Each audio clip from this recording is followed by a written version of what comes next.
Hai, welcome to Simkadabra. Di sini kita akan membahas tiap poin SKDI satu persatu sampai tuntas.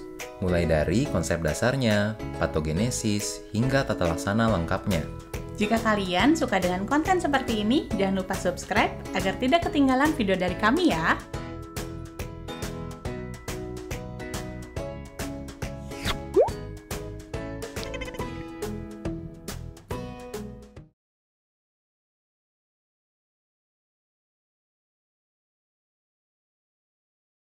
Halo teman-teman, kembali lagi bersama Simkadabra. Hari ini kita akan membahas beberapa soal tentang stroke ya.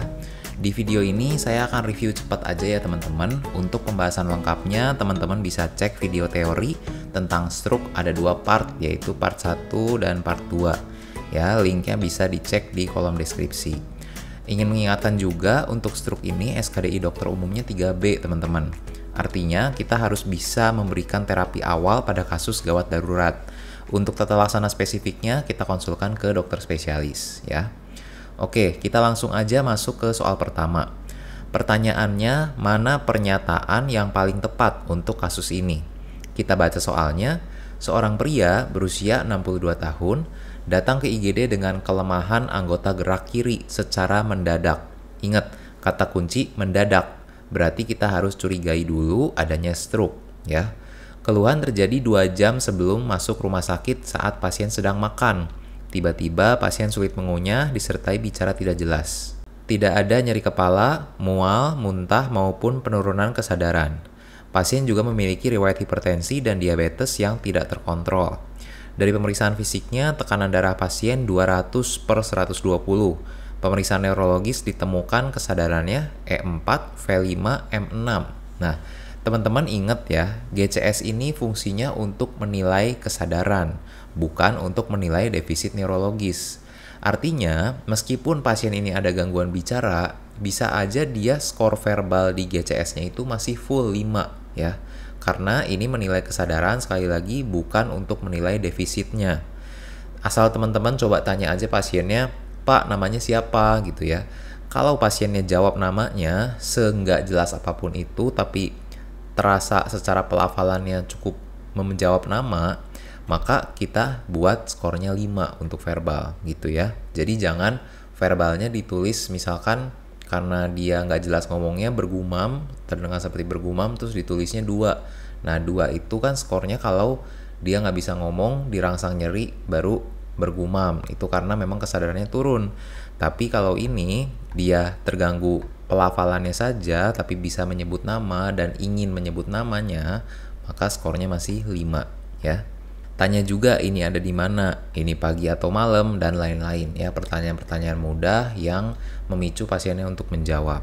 Sama dengan skor motoriknya, pasien ini kan cuma lumpuh di sisi kirinya. Selama sisi kanannya berfungsi normal, ya udah, berarti skor motoriknya bisa sampai 6 gitu ya. Selain GCS, kekuatan motorik ekstremitas kiri 2. Pelika nasolabialis kiri mendatar, senyum mencong ke kanan dan deviasi lidah ke kiri. Jadi di sini ada hemiparese ekstremitas kiri dan nervus 7 serta nervus 12 kiri. Sekarang kita lihat opsi jawabannya. Kalau diperhatikan, intinya kita harus nentuin nih apakah dia stroke iskemik atau hemoragik. Lalu sirkulasi anterior atau posterior. Kemudian apakah ini suatu afasia atau disartria gangguan bicaranya ya. Kita bahas aja satu persatu. Stroke hemoragik. Apa aja gejala klinisnya yang umum? Nah, teman-teman langsung ingat kriteria yang ditanyain di skor Siriraj itu. Pertama, tensinya. Lalu penurunan kesadaran, nyeri kepala, dan muntah ya. Tensinya tinggi di sini 200/120. Tapi nggak ada penurunan kesadaran, GCS-nya masih E4, V5, M6 ya. Nyeri kepala serta muntah juga sebelumnya tidak ada.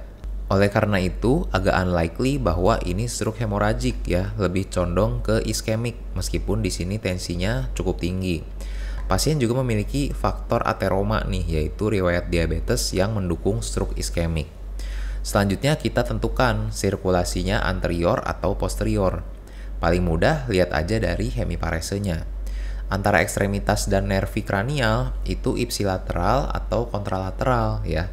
Kalau kontralateral, jadi misalnya hemiparese nervus kranialnya di kanan, tapi ekstremitasnya di kiri, itu kan saling berlawanan arah.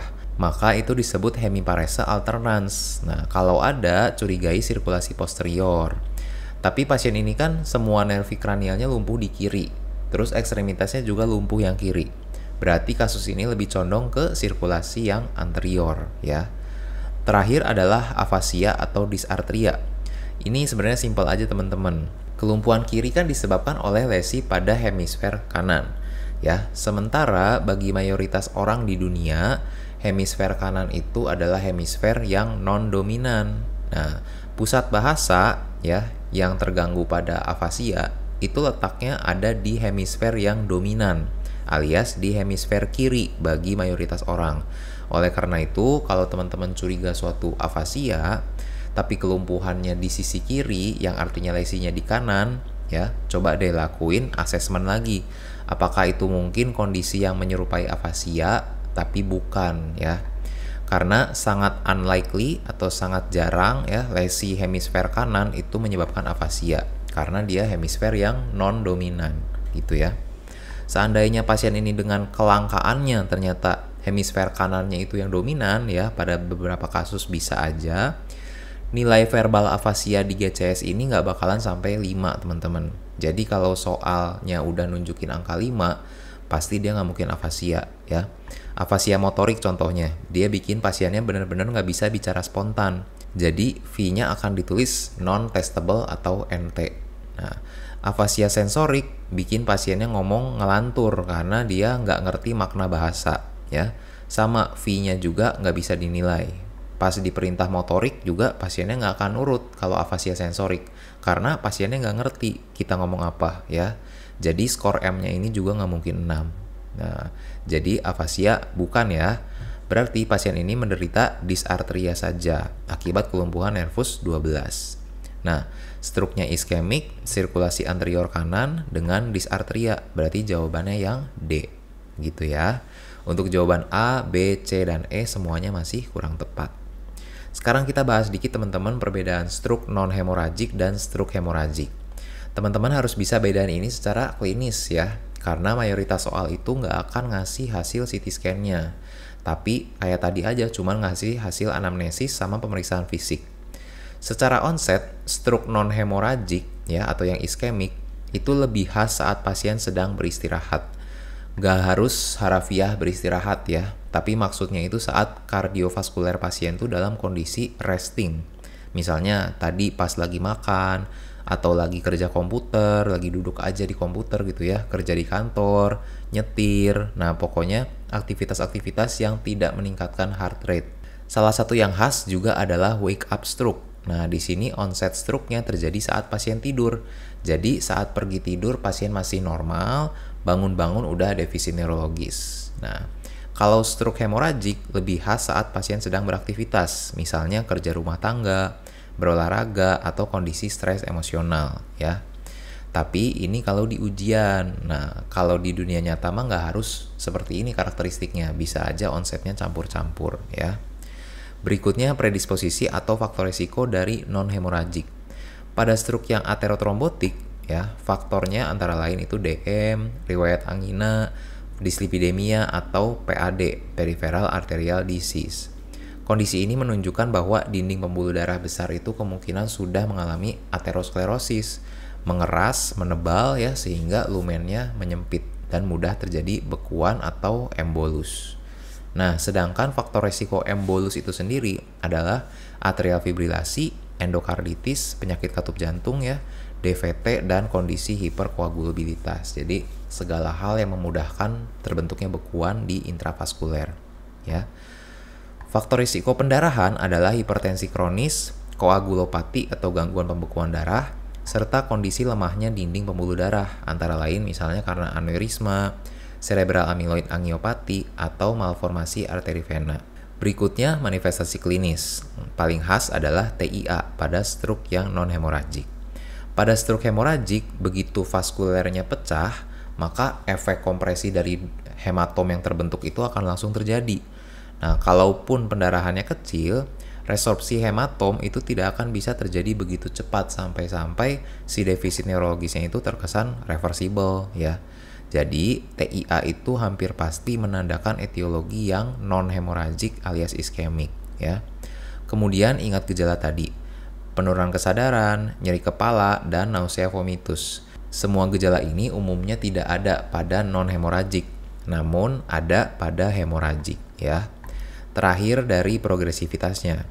Jangan salah, untuk onset stroke, semuanya itu harus akut dan tiba-tiba. Tapi perhatiin lagi progresivitasnya, beda ya dengan onset ya. Untuk hemoragik, defisit neurologis yang maksimal, derajat maksimal, itu terjadi langsung di dekat-dekat onset. Sementara, kalau yang iskemik, itu bisa bertahap. Nah, jadi kalau yang pendarahan, begitu pembuluh darahnya pecah ya, terutama arteri kan tekanannya tinggi, si massa hematomnya itu langsung terbentuk, langsung mengkompresi jaringan otak di sekitarnya, menimbulkan defisit maksimal, gak nunggu lama-lama gitu ya.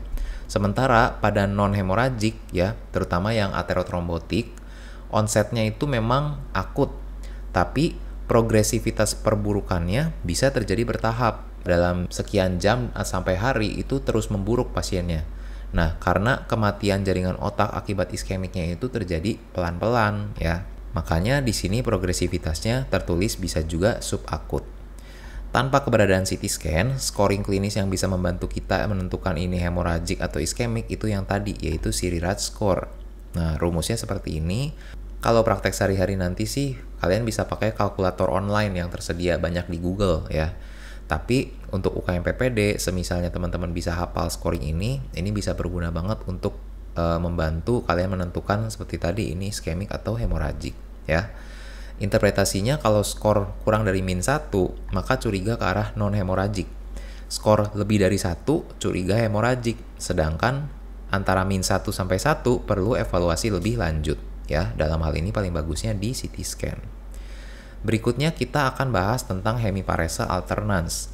Tadi sempat disinggung bahwa untuk membedakan sirkulasi posterior dan anterior, paling mudahnya adalah melihat defisit motoriknya berupa hemiparese yang ipsilateral satu sisi semua atau alternans yang kepalanya di sisi apa, yang ekstremitasnya di kontralateralnya. Nah, konsepnya gini. Kita lihat skema jaras motorik ini teman-teman ya. Bisa teman-teman bedain ada yang namanya traktus kortikonuklear atau nama lainnya kortikobulbar, ada traktus kortikospinal yang dicetak lebih tebal garisnya ya. Traktus kortikospinal itu ke ekstremitas arahnya, sedangkan kortikonuklear atau bulbar ke saraf kranial. Nah, di sini yang diikutsertakan adalah nervus 3, 7, dan 12. Nah, semua bagian traktus kortikospinal yang ada di level cerebrum dan batang otak adalah upper motor neuron atau UMN ya. Dia bersilangan di sini di decussatio pyramidalis medulla oblongata. Lalu turun ke bawah dalam medulla spinalis untuk bersinaps dengan lower motor neuronnya LMN-nya di medulla spinalis cornuventral ya, masih jauh di bawah.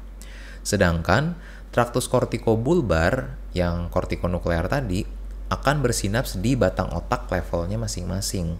Jadi mereka menyilang tepat sebelum bersinaps dan keluar sebagai saraf kranial. Nah, jadi selain komponen UMN, di batang otak juga udah ada LMN-nya si traktus kortikobulbar alias nervus kranial itu sendiri, yang tadi nervus 1, 2, 3, dan lain-lain ya. Dari mesencephalon akan keluar nervus 3 dan 4. Dari pons nervus 5 sampai 8 dan dari medulla oblongata itu nervus 9 sampai 12. Karena lokasi sinaps dan persilangannya itu berbeda-beda ya tadi, bisa terjadi hemiparese yang alternans teman-teman. Nah, contohnya gini. Untuk lesi di cerebrum atau di sirkulasi anterior, kita contohkan ada di kapsula interna ya, yang sebelah kiri.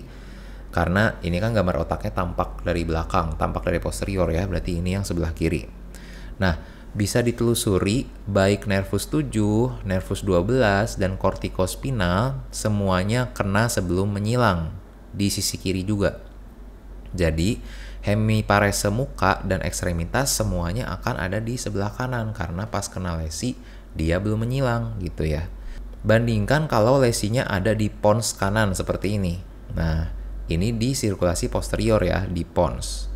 Dari pons keluar nervus 5, 6, 7, 8. Sehingga 4 nervus ini kemungkinan besar sudah menyilang ya pada lesi yang mengenai pons. Nah, teman-teman lihat di sini, lesi di kanan, nervus 7-nya kena yang kanan juga. Sementara nervus 12 dan kortikospinalnya karena dia belum menyilang ya, dia akan kena yang kiri. Nah, nervus 7 lumpuh di kanan, nervus 12 dan ekstremitas lumpuh di kiri. Artinya ada hemiparese yang alternans ya.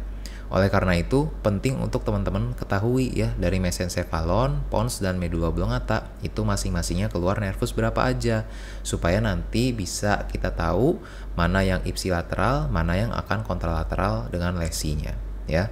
Kalau ada lesi pada mesencephalon, maka nervus 3 dan 4 itu akan defisit di ipsilateral lesi.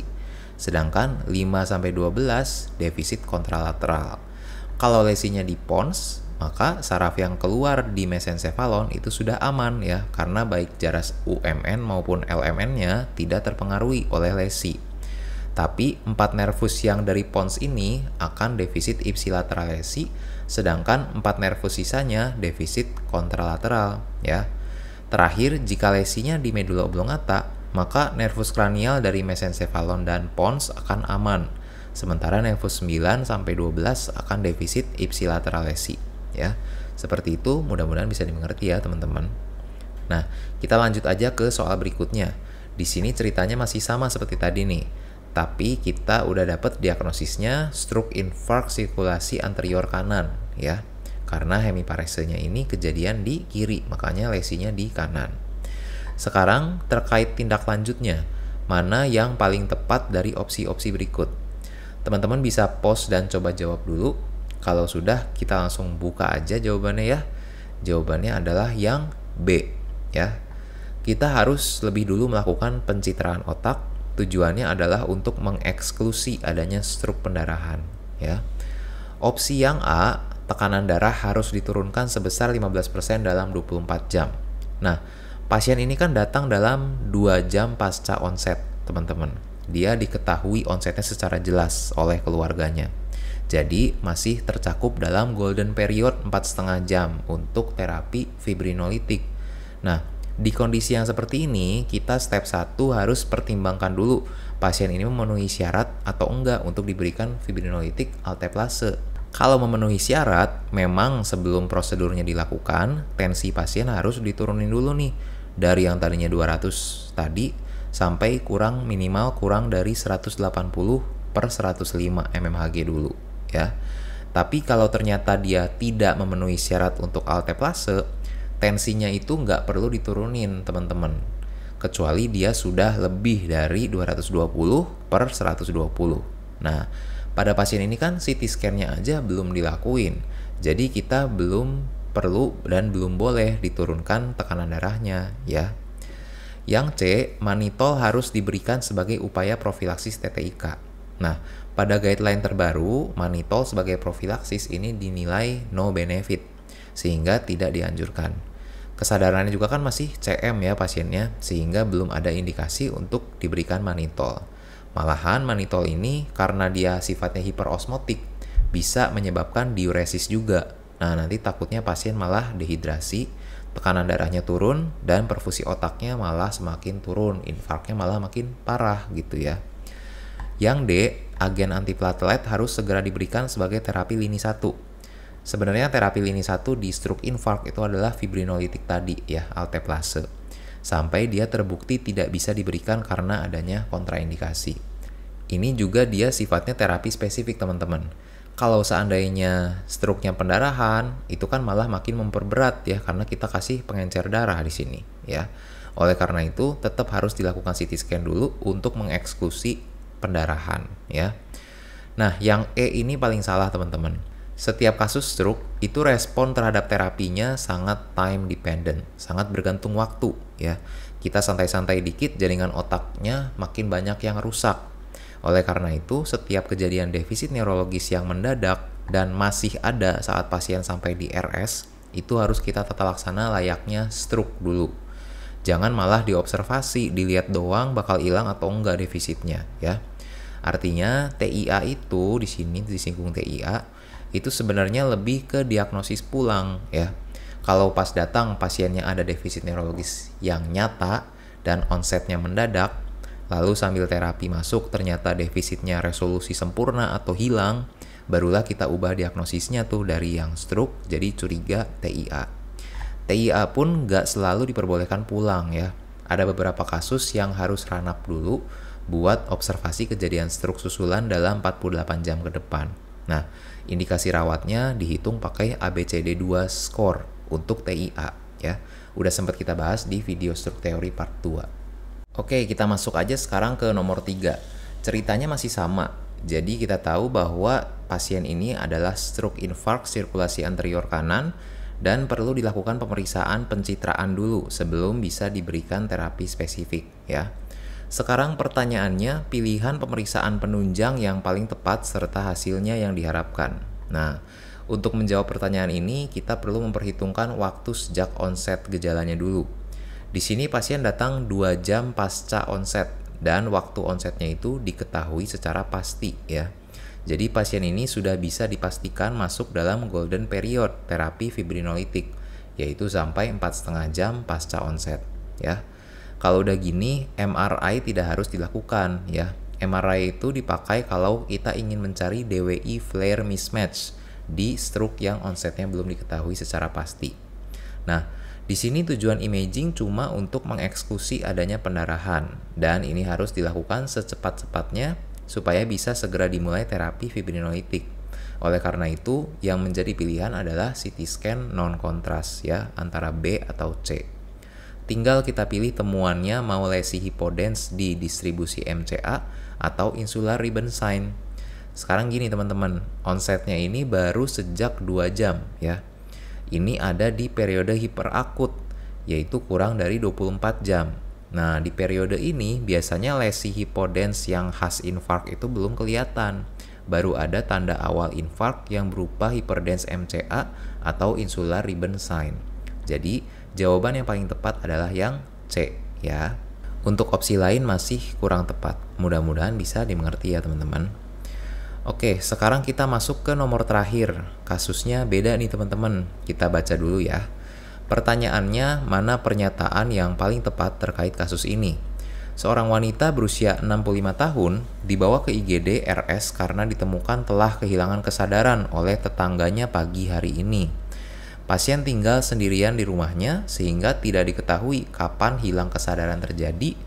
Namun, pasien terakhir terlihat normal malam 1 hari sebelum masuk rumah sakit. Berarti malam kemarinnya pasien masih normal dan masih bisa diajak berkomunikasi normal. Nah, kalau malamnya masih normal tapi pagi-paginya udah ditemukan hilang kesadaran, kita nggak tahu onset pastinya kapan ya. Bisa pas pasien tidur, bisa larut malam sebelum pasiennya tidur, bisa juga baru banget pagi-pagi sebelum ketemu oleh tetangganya itu kejadiannya ya. Tapi yang bisa kita simpulkan onsetnya itu termasuk yang mendadak ya. Karena selama-lamanya dari malam sampai pagi itu kan paling 7-9 jam ya, jam tidur gitu. Dari yang awalnya bisa berkomunikasi normal, kompos mentis, sampai sama sekali nggak sadar dalam kurun 7-9 jam itu ya. Jadi bisa kita kategorikan sebagai onset yang mendadak ya. Dari pemeriksaan fisik didapatkan tekanan darah 190/110, nadi 62 kali per menit, respirasi 14 kali per menit dan irreguler. Nah, kalau dilihat dari tanda vitalnya sepertinya udah ada trias Cushing nih, yaitu peningkatan tekanan darah, sistolik terutama, bradikardi dan bradipnu irreguler. Trias ini adalah tanda dari TTIK ya. Pemeriksaan neurologis didapatkan kesadaran E1, V1, M1. Pupil isokor 5 mm kanan dan kiri. Refleks pupil negatif kiri kanan dan nervus 7 serta 12 tidak ada kesan lateralisasi, kekuatan motorik ekstremitas tidak ada kesan lateralisasi. Refleks fisiologis negatif kiri kanan, patologis Babinski negatif kiri kanan juga. Oke, jadi kesimpulannya gimana? Pasiennya udah koma ya. Diameter pupil segini artinya dia mid posisi teman-teman. Diameter normal pupil itu dalam kondisi ruangan yang terang ya, yaitu antara 2-4 mm. Di kondisi gelap bisa antara 4-8 mm. Nah, di pasien ini diameternya itu 5 mm, artinya dia mid posisi dan fix, tidak berespon terhadap cahaya, alias refleks pupil negatif. Nah, kondisi ini disingkat sering MPFP, yaitu mid position fixed pupil ya. Nah, artinya apa? Persarafan parasimpatis pupil jelas rusak ya, karena refleks cahayanya negatif. Yang berperan untuk mengkonstriksikan pupil kan parasimpatis ya. Tapi kalau parasimpatisnya doang yang rusak, pupilnya pasti akan berdilatasi lebih dari sekedar 5 mm karena saraf simpatisnya jadi mendominasi ya, atau unopposed gitu, nggak ada lawannya lagi. Di sini dilatasi banget juga enggak. Jadi bisa kita simpulkan persarafan simpatis pupilnya juga rusak ya. Jadi kondisi di mana simpatis dan parasimpatis pupil itu rusak, di kondisi TTIK apalagi sering kita kaitkan dengan kerusakan mesencephalon yang luas akibat herniasi cerebri ya. Jangankan mesencephalon, medula oblongata yang menyimpan pusat kardiorespirasi yang lebih di bawahnya itu juga udah terganggu ya.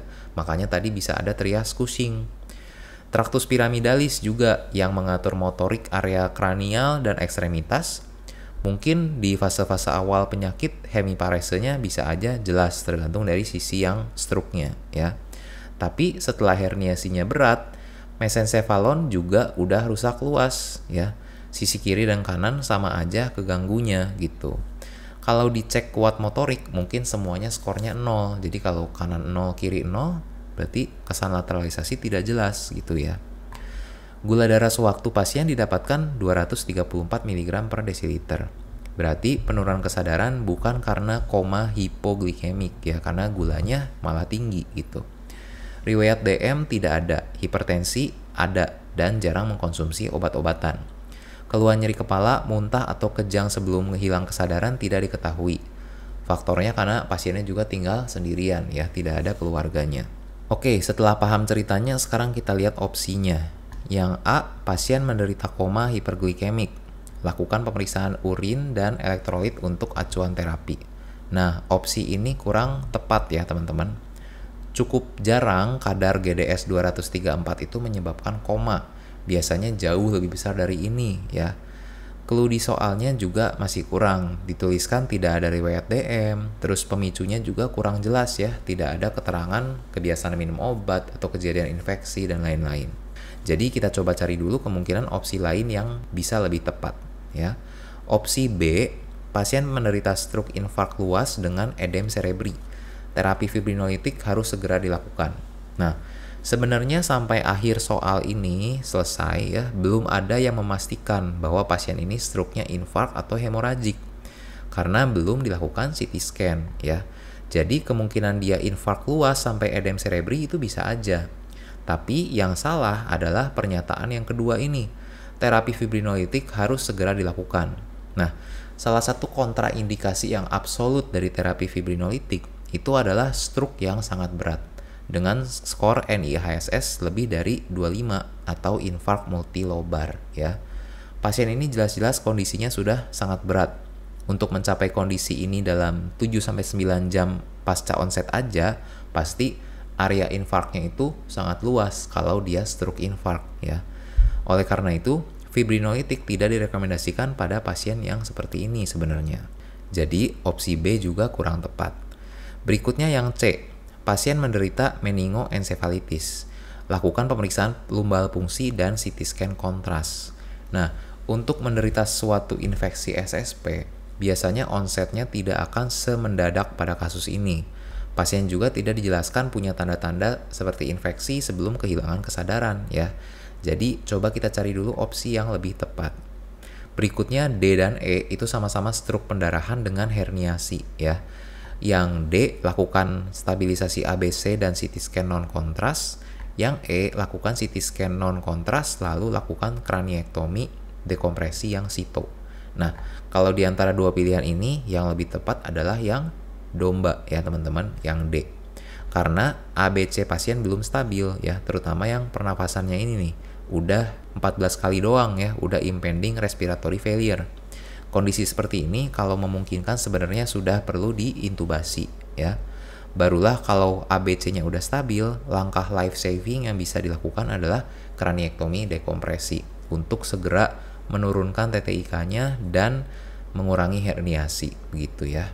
Tapi tetap meskipun nyawanya terselamatkan, tapi fungsional pemulihan pasiennya mungkin prognosisnya buruk karena kerusakannya sudah begitu parah ya. Mungkin begitu ya teman-teman gambaran tentang soal stroke. Untuk UKM PPD pasti ditanyanya sesuai dengan SKDI-nya, jadi sekitaran penulisan penunjang, gejala dan tanda, serta pelaksana awalnya ya. Jadi kalau bisa teman-teman kuatin di bagian itu untuk stroke. Jangan lupa selalu belajar ya, tetap semangat, keep studying and let the magic work. Sampai jumpa teman-teman di video berikutnya. Dadah.